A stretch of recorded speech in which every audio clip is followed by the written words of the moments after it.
Kirchhoff's laws. In thermal physics also you have a term Kirchhoff's law.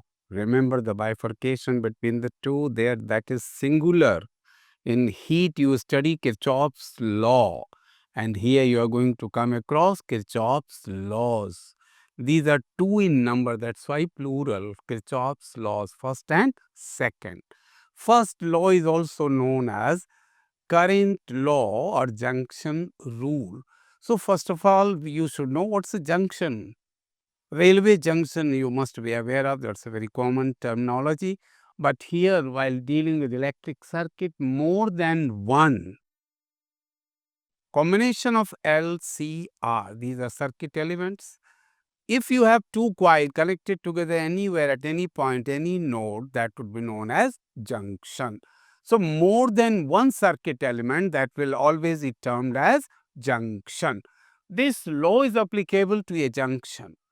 Current will come to the junction, it will go away from the junction. At the junction, no charge is going to be stored. This is what exactly this law says. So, you could say this is another form of conservation of charge. You could elaborate in simpler words that whatever current is coming to the junction, it will definitely go away from the junction. You might say current incoming will be equal to the current outgoing. For example, here I have shown incoming current, that becomes equal to outgoing current. You could say in theoretical terms, algebraic sum of the current is equal to 0 always. It simply means that you will add the current at the junction along with the sign and you will get the total 0. Then conservation of charge, and now you are not aware of the term displacement current. You see, that we'll study at length in the chapter electromagnetic wave, but here just introductory part of that. When a current is flowing and condenser is getting charged. While dealing with the condenser, I have already elaborated, but a little review. Current flows from the cell and this is getting charged. Current is not flowing across this gap, but this is positive. This is getting the charge from the positive terminal of the cell, and this is becoming negative. The other plate inner sides becoming negative.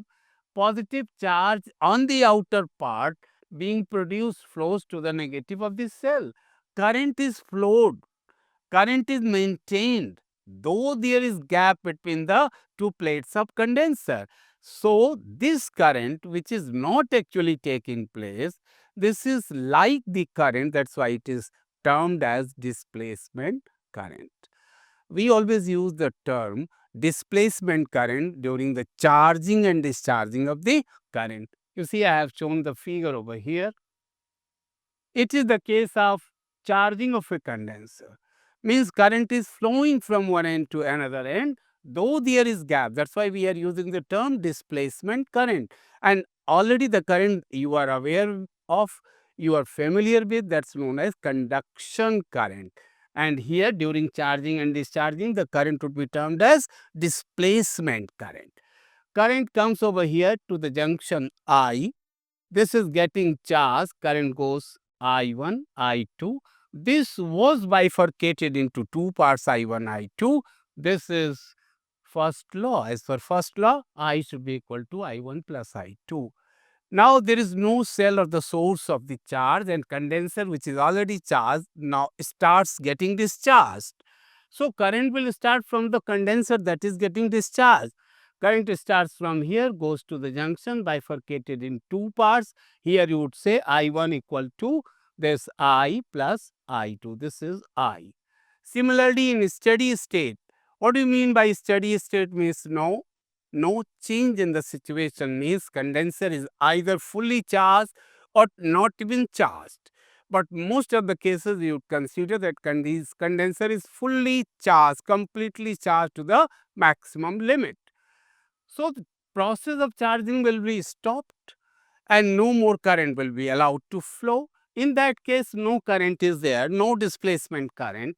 Obviously, whatever the current is coming to the junction will go away from it, and we have I equal to I2.